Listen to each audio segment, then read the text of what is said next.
I thought long and hard before I recorded this video, and I wasn't sure if I should do it. But I had a recent interesting episode at the British Shoulder and Elbow meeting, and I thought I wanted to share my experience with you. Now, even though I've been a consultant surgeon for over 10 years, and even though I have presented at several national and international meetings in front of hundreds of people, this time was different. And this time I was really nervous. Because this time I stood up and said something in front of that audience that I hadn't rehearsed, I hadn't prepared. It was completely off the cuff, and it was quite frightening for me, really, but I felt it had to be said. So my name's Susan Alexander. To give you some context, I'm a consultant orthopaedic shoulder surgeon, and I've been doing shoulder surgery for over 20 years. But when I first started, there weren't that many women doing orthopedics, and slowly it's changing, but even today only less than 5% of consultant orthopaedic surgeons are women. And this year at the British Shoulder and Elbow Society meeting, they have decided to appoint somebody to look at diversity, equality and inclusivity. And in order to do so, they gave a presentation, and they put it out there that they recognise that not many ethnic minorities were orthopaedic surgeons, that not many gay people or homosexual people or lesbians were orthopaedic surgeons, or openly homosexual people. And then they came to women, and then they said that less than 5% of orthopaedic surgeons were women. And the presenter said that they couldn't really understand why, and they needed to try and understand why. Now, by this stage, I was listening to this presentation thinking, oh, I need to say something. But you know when you feel like you want to say something, but you're not really sure that you should, and there's always that fear that if you stick your head above the parapet, you might get shot down, or what you say may be taken in the wrong context. But you know when you feel really strongly and your heart starts hammering and you start getting a bit sweaty in your palms, I thought, no, this time I'm going to speak. So I got up a little bit unsteadily and I went across the microphone. Now you've got to imagine that this is a huge auditorium. There's over 600 people there, and it was quite dark. And when the presenter finished, and I said, excuse me, I'd like to say a couple of things. And I said, my name is Susan Alexander. I am a British woman, but I'm of Indian origin. And I am delighted and really pleased that the British Elbow and Shoulder Society are starting to look at this and trying to encourage more people to come into the profession who are from minorities. And I said, but if you want to try and understand why it hasn't in the past, let me explain, because I maybe have some ideas. And I said, all of human behavior, everything we do, can be put down to two things. One is the pursuit of pleasure, and the second is the avoidance of pain. And of the two, the strongest driver of behavior is avoiding pain. And I said that when you come into a community of people, there are two things you want to feel. You want to feel like you belong, and you want to feel like you're welcome. And 20 years ago, when I first came to this meeting, it was different. There was a different culture, different people, and I didn't really feel that welcome. And I said that in the past I have faced discrimination, but it's not overt discrimination, but it's much more subtle.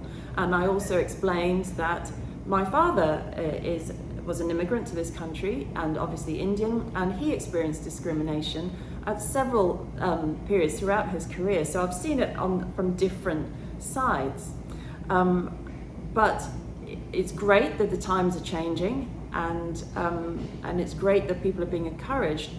But you may think, well, why is it so important to do this? And I said that we had a session on the frozen shoulder, which is a painful condition that affects people in middle age. And I said we sat through the whole session, but nobody once mentioned the word menopause, which is something that a lot of people with frozen shoulder have. They're going through the menopause. And by this time, my voice was starting to get a bit croaky, and I was thinking, oh, I've gone on for a bit too long. And I said, but the other thing about it is that 50% of the people we treat are women. So unless you see things from a female perspective, you can't possibly be as empathic or as kind as you could be as a clinician, and surely as surgeons, that's what we should all be striving for. And then I was thinking, how am I going to finish this? I've started this speech almost, and thinking I need to finish on something. And then I thought, well, do you know what? And I said this. I said, I wasn't sure if I was going to say it, but I thought, oh, what the heck? I've gone this far. I said, the irony is, of course, that there is one thing that unites everybody in this room, and that's without question. And there is one thing that unites all of us in this room, and that is, one way or another, we all started life in a vagina. And then I sat down. Unfortunately, people clapped, and my heart was racing again. And I sat down, and as I sat down, I happened to be sitting next to one of the founders of the society, and he put his hand out, and he gave me a high five, and he said, "That was brave." And I thought, oh, it's going to be okay. And at the end of the whole session, I had quite a few people coming up to me, and one lady came up and said, "My gosh, I can't believe you said the word vagina, and you mentioned menopause, and it's just great." But what surprised me is how many white men came up and said, look, this is something that's really affecting us in different parts of the country, and we're actively trying to encourage people to apply, and we need to change things. But the one thing that really surprised me is that more than one white man came to me and said, look, I'm a white man, but even I don't always feel that welcome or that I belong when there's a big group of orthopedic surgeons. And that's really why I wanted to make this video, is to say to people who are coming up that everybody sometimes feels anxious when they're doing something new, and it's not just because you're brown or you're black or you're a woman. It's something that we do need to look at in our specialty, and we do need to change. And I don't for one second, and please do not get me wrong, this is not a rant against white men, because I love the company of white men, I love the banter.